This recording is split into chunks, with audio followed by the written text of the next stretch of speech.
Hello నమస్తే, నేను journalist Srinivas. ఈరోజు ఆంధ్రజ్యోతి పేపర్లో వచ్చిన వార్తను చూద్దాం. రేపు సుప్రీంకోర్టు రాష్ట్ర ప్రభుత్వం స్పెషల్ లీవ్ పిటిషన్ వేస్తారట సుప్రీంకోర్టులో. అంటే 42% స్థానిక సంస్థల్లో బీసీలకి రిజర్వేషన్ కోసం ఇచ్చిన జీవో నెంబర్ 9ని హైకోర్టు కొట్టేసింది, సస్పెండ్ చేసింది, స్టే ఇచ్చింది దానిపైన. ఆ స్టే పైన సుప్రీంకోర్టులో ఎస్ఎల్పీ వేద్దామని చెప్పి రాష్ట్ర ప్రభుత్వం ఒక నిర్ణయానికి వచ్చింది. దీంట్లో పెద్ద ట్విస్ట్ ఏంటంటే హైకోర్టు ఎన్నికలు నిర్వహించుకోవచ్చు అని చెప్పింది. ఎన్నికలు ఆపమని మేము చెప్పట్లేదు, కేవలం గవర్నమెంట్ ఇచ్చిన జీవోని మేము స్టే చేసినాం, కాకపోతే ఎన్నికలను స్టే చేయలేదు అన్నది. ఇప్పుడు ప్రభుత్వము రాష్ట్ర ఎన్నికల సంఘం ఇరకాటంలో పడ్డాయి. ఏం చేయాలో తెలియని పరిస్థితి. 50% రిజర్వేషన్లు మించకుండా ఎన్నికలు పెట్టుకోవచ్చు పాత జీవోలతోని, కొత్త జీవోలతోని వద్దని చెప్పాము అని చెప్పి స్పష్టంగా చెబుతుంది. లేదు లేదు మేము అట్లా నిర్వహించాం, కొత్త జీవోలతోనే చేస్తాం, అది కూడా 50% పైగా రిజర్వేషన్లతోనే మేము ఎన్నికలకు పోతామని చెప్పింది. అది రాజ్యాంగం సపోర్ట్ చేయట్లే. ఒకవేళ నిజంగానే రాజ్యాంగం సపోర్ట్ చేయాలంటే పార్లమెంట్లో రాజ్యాంగాన్ని సవరించి 9th షెడ్యూల్లో దాన్ని ఇన్సర్ట్ చేయాలి. చేస్తే తప్ప అది కాదు. అది సుప్రీంకోర్టుకు పోండి, సుప్రీంకోర్టులో ఇంకో బెంచ్కి పోయినా అది అయ్యే అవకాశాలు లేదని స్పష్టంగా న్యాయ నిపుణులు చెప్తున్నారు. ప్రభుత్వానికి కూడా అర్థమవుతుంది. అయినా లేదు మేము కోటా పైన ముందుకే పోతాం అని చెబుతుంది. వన్స్ కోటా పైన మళ్ళీ మీరు సుప్రీంకోర్టుకి ముందుకు పోవడం జరిగితే ఎన్నికలు ఎన్నికిపోతాయి, దాంట్లో డౌట్ లేదు. మరి ఇట్లా ఎన్ని రోజులు డ్రాగన్ చేస్తారు అనేది ఒక ప్రశ్న. ఎందుకంటే హైకోర్టు చాలా క్లియర్గా చెప్పింది ఎన్నికలు నిర్వహించుకోవచ్చు అని. ఏది 50% టారిఫ్తోని. లేదు మేము 42% ఇచ్చుకుంటూనే వెళ్తామండి. ఇవ్వటానికి మీ చేతులు లేదు. అది పార్లమెంట్ చట్టం చేయాలి, పార్లమెంట్ సవరణ చేయాలి, చట్ట సవరణ. అది అయ్యే పని కాదు, మీరు చేయించే అవకాశాలు ఆ ఉద్యమం జరగట్లే. చేస్తే ఆ ఉద్యమం చేయాలి తప్ప మళ్ళీ సుప్రీంకోర్టు అని టైం పాస్ చేసే కార్యక్రమం చేయకుండా, ఇది కోర్టులతోనే అయ్యేది కాదు, పార్లమెంటుతో మాత్రమే అయింది. పార్లమెంటుతో కావాలంటే రాజకీయ ఉద్యమం చేయాలి. రాష్ట్రంలోని అన్ని పార్టీ పక్షాలను తీసుకెళ్ళి, అన్ని సంఘాలను తీసుకెళ్ళి మోడీ పైన, మోడీ ప్రభుత్వం పైన ఒత్తిడి చేస్తే తప్ప రాజ్యాంగ సవరణ జరగదు. అది చేయకుండా మళ్ళీ సుప్రీంకోర్టుకు పోతాడు. సుప్రీంకోర్టుకు పోతున్నారు అంటే దాని అర్థం ఎన్నికలు వాయిదా వేయండి అని అడగటానికి. ఎన్నికల వాయిదా కోసం, ఎన్నికలు జరపకుండా ఉండటం కోసం తప్ప వేరే ఏం లేదు. ఇది బీసీ రిజర్వేషన్లపై పిటిషన్ వేయనని రాష్ట్ర ప్రభుత్వం, జనరల్కు 50%తో ఎన్నికలు పెట్టాల్సిందేనన్న హైకోర్టు. శుక్రవారం అర్ధరాత్రి వెలువడ తీర్పు ప్రతిలో వివరాలు. ముందుకు వెళ్ళడం తప్ప మార్గం లేని పరిస్థితుల్లో ఈసీ ఏం చేయాలో చెప్పాలంటూ రాష్ట్ర ప్రభుత్వానికి లేఖ. ఈ నేపథ్యంలోనే సుప్రీంకు వెళుతున్న కాంగ్రెస్ సర్కారు, అక్కడ పరిణామాలను బట్టి తర్వాతి కార్యాచరణ. బీసీ రిజర్వేషన్ల ఎజెండాగా 16న మంత్రివర్గం భేటీ. ఏం చేయాలో చెప్పండి అంటూ రాష్ట్ర ఎన్నికల సంఘం రాష్ట్ర ప్రభుత్వానికి లెటర్ రాసింది. ఏం చేయాలో చెప్పండి, వాళ్ళు ఆల్రెడీ సుప్రీంకోర్టుకు పోతానంటే ఆపండి అని దాని అర్థం. ఎన్నికలు వాస్తవంగా టెక్నికల్గా అయితే కోర్టు తీర్పుకి ఎన్నికలకు సంబంధం లేదు, ఎన్నికలు పెట్టుకోవచ్చు పాత జీవోతోనే. ఎన్నికల సంఘం ప్రభుత్వ అనుమతితోనే పెట్టాలి ఎన్నికల వల్ల, ప్రభుత్వ అనుమతి తీసుకోకుండా పెట్టడానికి లేదు. అంటే ఎన్నికల సంఘం ఇరకాటంలో పడ్డది. ఇప్పుడు ఆగమేఘాల మీద నోటిఫికేషన్ ఇచ్చారు, ఆ నోటిఫికేషన్ పైన కోర్టు స్టే ఇవ్వలేదు. నోటిఫికేషన్ ఇప్పుడు ఫోర్స్లో ఉంది. వాస్తవంగా వాళ్ళు ఆపకపోతే పెట్టుకోవచ్చు. ఎన్నికల సంఘమే మేము ఆపుతున్నాం అని చెప్పింది తప్ప కోర్టు ఎక్కడ ఆపుతున్నాం అని చెప్పలే. ఇప్పుడు ప్రభుత్వం ఇరకాటంలో ఉందో, ప్రభుత్వం ఏం చెబుతాడు, బీసీల కోసం మేము రిజర్వేషన్ ఇవ్వటానికే ఉన్నాం, అది వచ్చిన తర్వాతనే ఎన్నికలు పెడతాం అంటుంది. ఇక అది వచ్చిన తర్వాత అంటే ఇప్పట్లో ఎన్నికలు లేవు, బీసీ రిజర్వేషన్లపై రాజీ లేదని పీసీసీ అధ్యక్షుడు అంటుండు. ఎన్నికల పైన అయితే రాజీ ఉంది కానీ రిజర్వేషన్ల పైన రాజీ లేదు. హైకోర్టు స్టేపై అఖిలపక్షం భేటీ పెట్టాలి, రిజర్వేషన్లపై సర్కార్ న్యాయ పోరాటానికి మద్దతు, ప్రధాని వద్దకు అఖిలపక్ష నేతలను తీసుకెళ్లాలి. బీసీ రిజర్వేషన్ల రక్షణకు బీజేపీ బాధ్యత తీసుకోవాలి, జార్జుల, కోదండరాం, విహెచ్ తదితర నేతల డిమాండ్. నిన్న బీసీలో ఒక జేఏసీ ఏర్పడ్డది. ఆ జేఏసీ అఖిలపక్షాన్ని తీసుకోవాలంటుంది. వీళ్ళు అఖిలపక్షాన్ని తీసిపోయే పరిస్థితి లేదు. రైట్.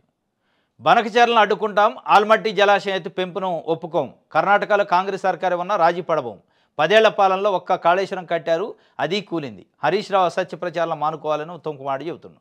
బనకచెర్ల అనుమతుల ప్రక్రియలో పురోగతి, నిమ్మక నీరెత్తినట్టుగా ముఖ్యమంత్రి తీరు అని చెప్పి హరీష్ రావు. బనకచెర్లను అడ్డుకుంటాం.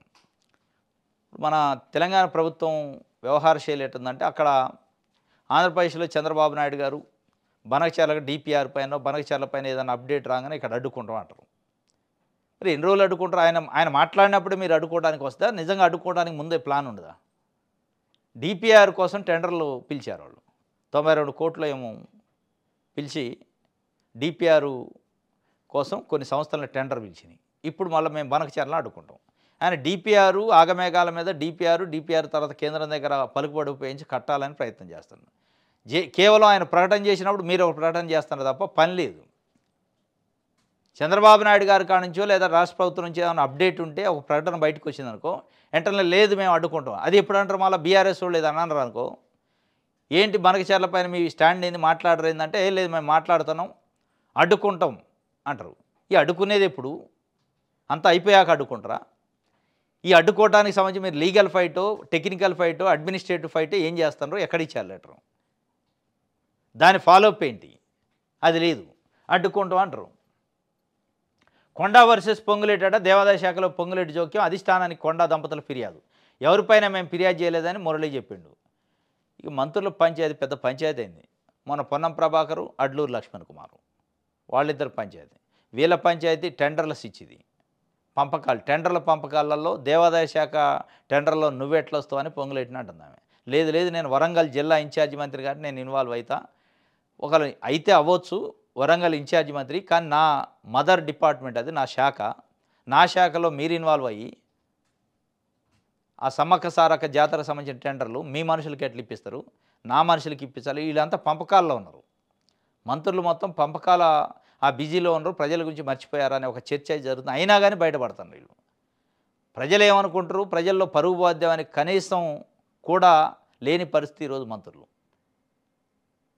పంపకాల కోసం పట్టుదలలు ఉన్నాయి కానీ ప్రజల కోసం, ప్రజల సేవ కోసం, ప్రజలకు ఇచ్చిన మాట కోసం ఎవరికి పట్టుదల లేవు. మీ పంపకాలు మీ టెండర్ల కోసం ఈ పోట్లాట. రైట్. ఆంధ్రప్రభ చూద్దాం. సుప్రీంపై ఆశలు. హైకోర్టు స్టేపై స్పెషల్ లీవ్ పిటిషన్ వేసేసిన 15-16 తేదీల్లో రాష్ట్ర కేబినెట్ భేటీ. హైకోర్టు తీర్పుపై చర్చించి నిర్ణయం తీసుకున్న సీఎం రేవంత్. సుప్రీంపై ఆశలంట. అసలు ఆశ లేదు, ఎక్కడా లేదు. సుప్రీం పైన లేదు, హైకోర్టు పైన లేదు. మీరు ఈ కోర్టుల పైన ఆశలు పెట్టుకుంటే ఈ అడే ఆశలు అవుతాయి. మీరు ఆశ పెట్టుకోవాల్సింది పార్లమెంటు పైనే. పార్లమెంట్లో బిల్లు పాస్ చేసే వరకు పార్లమెంట్లో చట్ట సవరణ, రాజ్యాంగ సవరణ చేసేదానికి ఒత్తిడి తెస్తే తప్ప ఇక మిగతా ఆశలన్నీ అడే ఆశలే, ఉత్తుత్త ఎండమావిలో నీళ్ళు ఉన్నట్టే. అది ఏమి ఆశలు కావయి, అడి ఆశలు అవుతాయి. కాబట్టి ఈ సుప్రీంకోర్టులో పిటిషన్ వేస్తే వేయొచ్చు కానీ టైం వేస్ట్, అది ఉండదు, నిలబడదు. అది హైకోర్టు ఏం చెప్పిందో సుప్రీంకోర్టు కూడా అదే చెప్పే అవకాశాలు ఇప్పుడు ఆ కేసును పరిశీలిస్తే అర్థమైంది. వాడు సింపుల్గా ఒకటే రాజ్యాంగ సవరణ జరిగిందా అంటారు. రాష్ట్రపతి కానీ పార్లమెంట్ ఆమోదం ఉందా ఈ జీవోకి అంటారు, లేదు. గవర్నర్ దగ్గర బిల్లు పెండింగ్లో ఉంది కదా అది ఏమైంది అంటారు, అది రాలే. ఇవన్నీ అడిగితే సమాధానం లేవు. 50% రిజర్వేషన్లు దాటొద్దని సుప్రీంకోర్టు గైడ్లైన్స్ అనే అది ఫాలో అయ్యారంటే ఫాలో కాలే. అది ఫాలో కాలేదు అంటే దానికి పార్లమెంట్లో చర్చ జరగాలి, సవరణ జరగాలి, 9th షెడ్యూల్ ఇన్సర్ట్ చేయాలి. అప్పుడు అడగదు కోర్టు. అది ఒక్కటే మార్గం. మిగతా అన్నీ ఉట్టి టైంపాసు. ఎన్నికలకు మేము రెడీ, ప్రజలు కూడా రెడీగా ఉన్నారు ఓటేయడానికి. ఎన్నికలకు మీరు రెడీ అని మీరు అంటారు, ప్రభుత్వం ఏం లేదు మేము రెడీగా లేము, మేము సుప్రీంకోర్టుకు పోతూ ఉంటుంది. మరి ఎన్నికలకు రెడీ ఉన్న వాళ్ళు నోటిఫికేషన్ ఇచ్చారు, నోటిఫికేషన్ మీద హైకోర్టు స్టే ఇయ్యలే, ఎందుకు ఆపారు? జియో నెంబర్ 9 రద్దు అయింది, ఆ ప్లేస్లో ఇంకో జియో పెట్టుకోవచ్చు కదా. ఇవన్నీ ప్రజల్ని మభ్యపెట్టే కార్యక్రమం. ఎన్నికలకు మీరు ఒకళ్ళు రెడీ అయితే కాదు కదా, ప్రభుత్వం రెడీ అవ్వాలి, ప్రభుత్వం మీకు కోఆపరేట్ చేయాలి.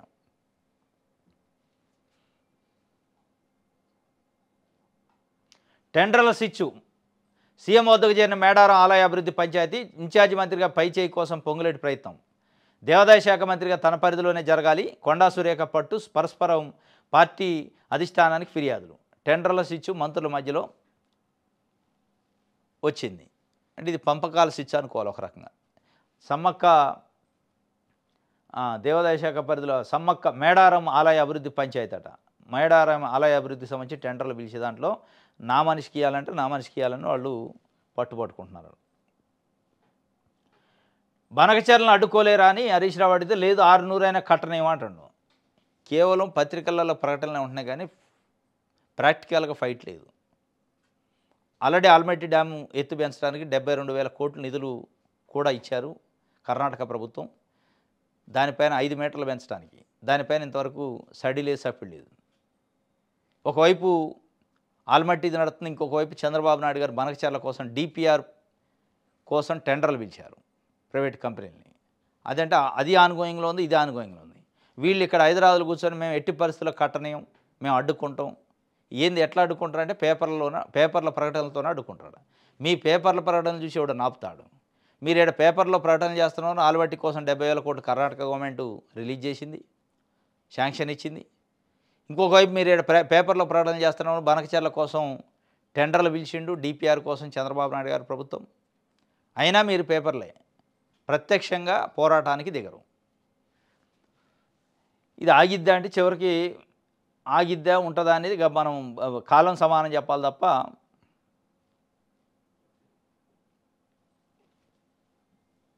రైట్. దిశ పేపర్తో ఇరకాటంలో ఎస్ఈసి అంటే స్టేట్ ఎన్నికల సంఘం, రాష్ట్ర ఎన్నికల సంఘం ఇరకాటాలు పడదా. స్థానిక ఎన్నికల విషయంలో తర్జన భజన, ఎవరి ఆదేశాలు పాటించాలో తెలియక సతమతం. 42% బీసీ రిజర్వేషన్ల కోసం ప్రభుత్వం యత్నం, రిజర్వేషన్లను తగ్గించి ఎన్నికలు నిర్వహించాలని హైకోర్టు. ముందే షెడ్యూల్ ఇవ్వడంతో ఎటు తేల్చుకోలేకపోతున్న ఎన్నికల సంఘం. న్యాయ నిపుణులతో సంప్రదింపులు, రేపు సాయంత్రానికల్లా తుది నిర్ణయం. ప్రభుత్వాన్ని కాదని ఎన్నికలు నిర్వహించడం సాధ్యమేనా? ప్రభుత్వం తీవ్ర ప్రయత్నాలు చేస్తుంది. సాధ్యం కాదు. ప్రభుత్వాన్ని కాదని ఎన్నికలు ఎటు పెడతారు? చట్టంలోనే ఉంది ప్రభుత్వం పర్మిషన్ తీసుకోవాలి అని చెప్పి. ప్రభుత్వ సమ్మతితోనే చేయాలి ఈ ఎన్నికలు. ఎంపీ ఎమ్మెల్యే ఎన్నికలు అయితే ప్రభుత్వ సమ్మతి ఉన్నాయి లేకపోయినా కాదు, లోకల్ బాడీ తప్పనిసరిగా ప్రభుత్వ సమ్మతితోనే చేయాలని చట్టం ఉంది. ఇరకాటంలో పడ్డది ఎస్ఈసి. మేఘాల మీద నోటిఫికేషన్ ఇచ్చారు.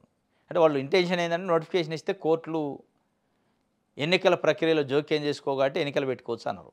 వాస్తవం కూడా ఎన్నికల ప్రక్రియలో ఎక్కడ కోర్టు జోక్యం చేసుకోలే, ఎన్నికలను ఆపండి అని చెప్పలే, ఎన్నికలు నిర్వహించకుండానే చెప్పింది. కాకపోతే మీరు ఏ బేసిస్లో అయితే జీవో నెంబర్ 9 తీసుకొచ్చారో ఆ 9ని కొట్టేస్తాను, 9 కాకుండా వేరే దాంతో పెట్టుకోండి అంటే పాత పత్రలో పెట్టుకోండి అని చెప్పింది. ఇప్పుడు ఇరకాటంలో పడ్డది ఎస్ఈసి. ఆ ఇరకాటం కాస్త ప్రభుత్వం మెడకు చుట్టుకునేటట్టుంది. ప్రభుత్వాన్ని అడిగింది ఏం చేయమంటారో చెప్పండి. చెట్టుకు కట్టేసి లైంగిక దాడడం, మహిళపై అఘాయిత్యానికి పాల్పడిన దుండగులు. మెదక్ జిల్లా కొల్చారం మండలంలో దారుణ ఘటన. ఏడుపాయలకు వెళ్లే దారిలో ఘాతకం, ఆసుపత్రిలో చికిత్స పొందుతున్న బాధితురాలు. చెట్టుకు కట్టేసి లైంగిక దాడి చేశారట. మెదక్ జిల్లా కుల్చారం అని ఉంటుంది. ఏడుపాయలకు వెళ్ళే జాతర ఉంటుంది. జాతరకు వెళ్ళే దారిలో పనిప్పిస్తూ అని ఒక మహిళని పిలిచి చెట్టుకు కట్టేసి అత్యాచారం చేశారట, అఘాయిత్యం చేశారు. చేసి చనిపోయింది అంటున్నారు. హాస్పిటల్లో ట్రీట్మెంట్ తీసుకుంటూ రాత్రి చనిపోయిందని కూడా వార్తలు వచ్చినాయి. ఇంత హైదరాబాద్ కోతవేడు 50 కిలోమీటర్లే. ఇది నిన్న మెదక్ దగ్గర జరిగింది. ఆ ఐఏఎస్ మాకొద్దు, సందీప్ కుమార్ ఝాకు మా శాఖలో పోస్టింగ్ ఇవ్వద్దు, సిఎస్కు ఆర్ఎండ్బి శాఖ మంత్రి కోమటిరెడ్డి లేఖ. సందీప్ కుమార్ ఝా సిరిసిల్ల మాజీ కలెక్టర్, మొన్న కలెక్టర్ చేసిండు. హైకోర్టు పిలిచి చివాట్లు పెట్టింది. నీ డ్రెస్ ఏంది, నీ కథ ఏంది, అసలు నీ నెగ్లిజెన్సీ ఏంటి, నువ్వు ఎట్లా ఐఏఎస్ అయినవని సూటిగా అడిగింది. మొట్టికాయలు వేసింది. దాని తర్వాత ఆయన అక్కడ నుంచి ట్రాన్స్ఫర్ చేశారు. ఇప్పుడు ఆర్ఎండ్బి శాఖ రావాలంటే కోమటిరెడ్డి వెంకటరెడ్డి ఒప్పుకోవట్లే. అంటే ఏ పరిస్థితి ఉందంటే ఒక ఐఏఎస్కి ఇంతకంటే అవమానం లేదు. నువ్వు వద్దు మా శాఖ అనే పరిస్థితి, బహిరంగంగా సిఎస్కి లెటర్ రాసే పరిస్థితి ఉందంటే ఇక నువ్వు మార్చుకోవాలి ప్రవర్తన. అంటే ఏ స్థాయిలో మీ వ్యవహార శైలి ఉంటే మాకు ఈయన వద్దు అని చెప్పే పరిస్థితి, కోర్టులు మొట్టికాయలు వేసే పరిస్థితి వచ్చిందో మరి ఈయన ప్రజల్ని లెక్క చేస్తారు. రాజకీయ నాయకులు ఆయన చూసి భయపడి వద్దు నువ్వు మా శాఖకు వద్దు అని చెప్పే పరిస్థితి ఉంటే ప్రజలకి ఏం సర్వీస్ చేస్తారు? ప్రజలు సర్వీసులు ఏం పనికిరాడు. అండ్ ఆర్క్యూస్ డిపార్ట్మెంట్ దాంట్లో పడేయాలి. అంటే ప్రజలకు సంబంధం లేని డిపార్ట్మెంట్లో పడైతే అయిపోద్ది. రైట్. సాక్షి పేపర్ చూద్దాం. కోటాపై ముందుకే, స్థానిక ఎన్నికల్లో బీసీలకు 40% రిజర్వేషన్లపై సర్కారు నిర్ణయం. కోటాపై ముందుకే పోతారు, ఎన్నికలు ఎన్నికే పోతాయి. ఇప్పుడు పంచాయతీ ఎన్నికల పరిస్థితి ఎట్టుందంటే ఒక అడుగు ముందుకైతే 6 అడుగులు ఎన్నికైంది కథ. కోటాపై ముందుకంటే సుప్రీంకోర్టుకి అయిపోయాయి. కోటాపై ముందుకంటే ఎన్నికలు ఎన్నికిపోయినట్టే. ఇప్పట్లో ఎన్నికలు ఉండవు, ఎన్నికలపైన ఆశలు పెట్టుకోవద్దు. ఇక ఎన్నికలు ఉండాలంటే పార్లమెంట్లో చట్టంలో సవరణ చేయాలి తప్ప. జేఏసీగా బీసీలాట, త్వరలో ఏర్పాటుకు బీసీ సంఘాల కసరత్తు. నేడు హైదరాబాద్లో కీలక భేటీ, పాల్గొన్న బీసీ ప్రజాప్రతినిధులు, మేధావులు. జేఏసీ ఏర్పాటు అవుతుందంటే తెలంగాణ ఉద్యమం సమయంలో ఎట్లయితే పొలిటికల్ జేఏసీ ఏర్పడదో ఇప్పుడు బీసీ జేఏసీ పెడతారట. పెట్టి జేఏసీ పక్షాన పోరాటం చేస్తారట. ఈరోజు కీలకమైన మీటింగ్ ఉందట. ఇగోది ఇక్కడ ఇచ్చారు. రాష్ట్రంలో వెనకబడిన వర్గాల ఐక్య కార్యాచరణ సమితి ఏర్పాటు దిశగా అడుగులు పడుతున్నాయి. రాష్ట్రంలో బీసీ రిజర్వేషన్ల అంశంలో నెలకొన్న తాజా పరిస్థితుల నేపథ్యంలో బీసీ ప్రజాప్రతినిధులు, బీసీ కుల సంఘాలు, మేధావుల నుంచి జేఏసీ ఏర్పాటు డిమాండ్ వినిపిస్తుంది. రాష్ట్రంలో బీసీ రిజర్వేషన్లు 42% పెంచుతూ రాష్ట్ర ప్రభుత్వం ఇచ్చే జీవోపై హైకోర్టు స్టే ఇవ్వడం, స్థానిక సంస్థల ఎన్నికల నోటిఫికేషన్ బ్రేక్ పడటం లాంటి పరిణామాలను బీసీలు జీర్ణించుకోలేకపోతున్నారు. జనాభా ప్రాతిపదికన బీసీ రిజర్వేషన్లు అమలు చేయాలంటూ కొన్ని సంవత్సరాలుగా వస్తున్న డిమాండ్కు అనుగుణంగా రాష్ట్ర ప్రభుత్వం చర్యలు తీసుకోవడంతో చేతికి అంది వచ్చిన అవకాశాన్ని తాజా పరిణామాలు లాగేసుకున్నట్లు చేశాయని అభిప్రాయం వ్యక్తమవుతుంది. ఈ క్రమంలో బీసీలకు జనాభా ప్రాతిపదికన రిజర్వేషన్ సాధన కోసం ఐక్యంగా ఉద్యమించాలని బీసీ వర్గాలు నిర్ణయించినాయట. ఒక జేఏసీ అయితే ఏర్పాటైందట. ఎంత దారుణం అంటే జీవో ఇచ్చింది. ఆ జీవోనే దంతరబంతర జీవో ఇచ్చింది. ఈడబ్ల్యూఎస్ రిజర్వేషన్ అని ఉంది. 10% ఇచ్చింది కేంద్ర ప్రభుత్వం. అన్ని రాష్ట్రాలు దాదాపు అమలు చేస్తున్నాయి. ఆ రిజర్వేషన్ ఈడబ్ల్యూఎస్ కావాలని ఎక్కడ రోడ్లెక్కి ఉద్యమాలు చేయలే, ఎవరు ధర్నాలు చేయలే, ఎవరు కోర్టులో పిటిషన్ వేయలే.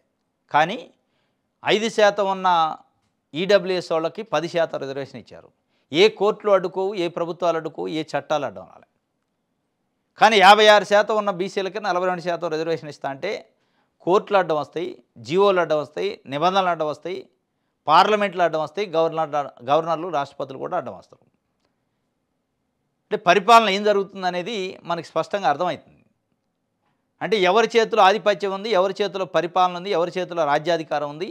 రాజ్యాధికారం ఎవరి చేతిలో ఉంటే అంటే పెట్టేటోడు మనోడైతే ఏ కొనకున్నా వడ్డిస్తాడు, వడ్డించేవాడు మనోడైతే అంటారు కదా, అది అయింది ఇప్పుడు. అంటే వడ్డించే వాళ్ళు వాళ్ళ చేతిలో పవర్ ఉంది కాబట్టి 5% ఉన్నోళ్ళు 10% వాటా తీసుకుంటారు, 56% ఉన్నోళ్ళు 46% వాటా తీసుకుంటుంటే ఇచ్చినట్టే ఉంటుంది, కానీ ఇయ్యరు. నోటికాడి ముద్రను గుద్దుకుందని మళ్ళీ వాళ్ళే అంటారు. ఇక్కడ ఇచ్చేది ఎవరు, తీసుకునేది ఎవరు? ఇచ్చే వాళ్ళకి పెట్టే వాళ్ళకి ఎంత కమిట్మెంట్ ఉంది? నిజంగా పెట్టాలని పెడతానరా, గుంజుకోవాలని పెడతానరా, లేదా పెట్టినట్టు నటించాలని పెడతానరా? అర్థం కాని పరిస్థితి. ఈ అర్థం కాని దాంట్లో ఇప్పుడు బీసీ సంఘాలు మొత్తం ఐక్య కార్యాచరణ ఏర్పాటు చేసుకొని ఉద్యమం చేయడానికి ముందుకు. ఈ ఉద్యమం తప్ప ఇంకో మార్గం లేదు. బీసీ సంఘాలు జేఏసీగా ఏర్పడి ఒక కాంగ్రెస్ పార్టీ కాదు, బీజేపీ కాదు, బీఆర్ఎస్ కాదు, అన్ని పార్టీలపైన ఉద్యమం చేయాలి. అన్ని పార్టీలపైన తెలంగాణ ఉద్యమంలో ఎట్లయితే అన్ని పార్టీలపైన ఒత్తిడి తెచ్చారో అట్లా తెస్తే తప్ప మళ్ళీ ఇందులో కాంగ్రెస్ని వెనకేసుకొచ్చి బీజేపీని తిట్టి, లేదా బీజేపీని వెనకేసుకొచ్చి కాంగ్రెస్ని తిట్టి ఈ కార్యక్రమాలు చేస్తే అది కాదు, ఇక ఎప్పటికీ కాదు, అట్లే ఉంటుంది. ఇది బీసీ సంఘాల ఐక్య కార్యాచరణ మన తెలంగాణలో.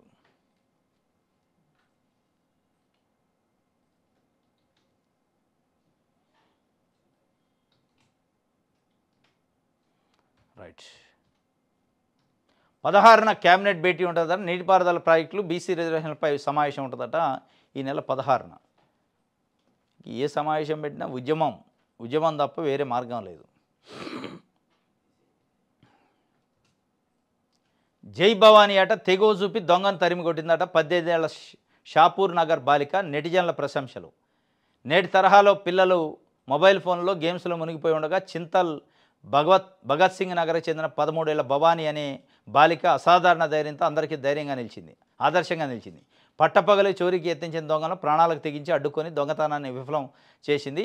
చింతల్ భగత్ సింగ్ నగర్లోని రోడ్ నెంబర్ 12లో కుటుంబంతో కలిసి నివాసం ఉంటున్న కావలి భవానీ తమ ఇంటి కింద పోర్షన్లో ఉమామహేశ్వరి, చంద్రశేఖర్ దంపతులు తాళం వేసి బయటకు వెళ్లారని తెలుసుకుని ఈ అవకాశాన్ని గమనించిన ఓ దొంగ ఇంటి తాళం బద్దలుగొట్టి లోపలికి ప్రవేశించారు. కింది ఇంట్లో ఏదో చప్పుడు వినిపించడంతో పైన ఉన్న భవానీ అనుమానం వచ్చి కిందకి దిగి వచ్చింది. ఇంట్లో దొంగను చూసి భయపడకుండా నువ్వు ఎవరంటూ సూటిగా ప్రశ్నించింది. వెంటనే అక్కడి నుండి పారిపోదాం అనుకున్న దొంగను పట్టుకునే ప్రయత్నం చేసింది. భవానీ వెంటపడి కొద్ది దూరం వెంబడించింది. భవానీ ధైర్యాన్ని చూసి భయపడ్డ దొంగ ఏమి దొంగతనం చేయకుండానే అక్కడి నుంచి పారిపోయాడు. ఈ ఘటన చూసిన చుట్టుపక్కల కాలనీ ప్రజలు భవానీ ధైర్యానికి ప్రశంసల జల్లు కురిపించారు. మామూలు ధైర్యం కాదు. కొత్త వ్యక్తులు ఉన్నారంటే ఆ దొంగ కాకపోయినా కొత్త వ్యక్తులు ఎవరన్నా ఇంటికి వచ్చారంటే భయపడే పరిస్థితి అమ్మాయిలు. అట్లాంటిది దొంగతనానికి వచ్చిందని తెలిసి తాళం పగలగొట్టుకొని లోపల పోయిండు. దొంగే అని తెలిసి దొంగతనం చేయడానికి చేతులు ఏది ఉంటే దాంతో చంపే ప్రయత్నం ఉంటుంది, దాడి చేసే ప్రయత్నం కూడా ఉంటుంది. అయినా కానీ దడలో ఒక బాలిక. ఈ స్పిరిట్ ఉండాలి అమ్మాయిల్లో. అమ్మాయిలపైన హత్యలు, అత్యాచారాలు, అఘాయిత్యాలు జరగకుండా ఉండాలి. ఇంత స్పిరిట్, ఇంత ధైర్యం అమ్మాయిల్లో ఉంటే భయపడతారు అవతలుడు. ఈ తెగు ఉన్నప్పుడు తగ్గుతాయి అత్యాచారాలు కానీ, హత్యలు కానీ, అఘాయిత్యాలు కానీ. మామూలు విషయం కాదు. పట్టపగలు ఉరికించింది వీధులలో, రోడ్ల పక్కన. ఉరికించి వెంబడించి పట్టుకునే ప్రయత్నం చేసింది. కాబట్టి దొరకలే. భవానీ అట అమ్మాయి పేరు. రైట్. ఇది మన తెలంగాణకు సంబంధించి. ఇది ఈరోజు న్యూస్ అనాలిసిస్. రేపు తాజా వార్తలతోని తిరిగి కలుసుకుందాం. Thank you.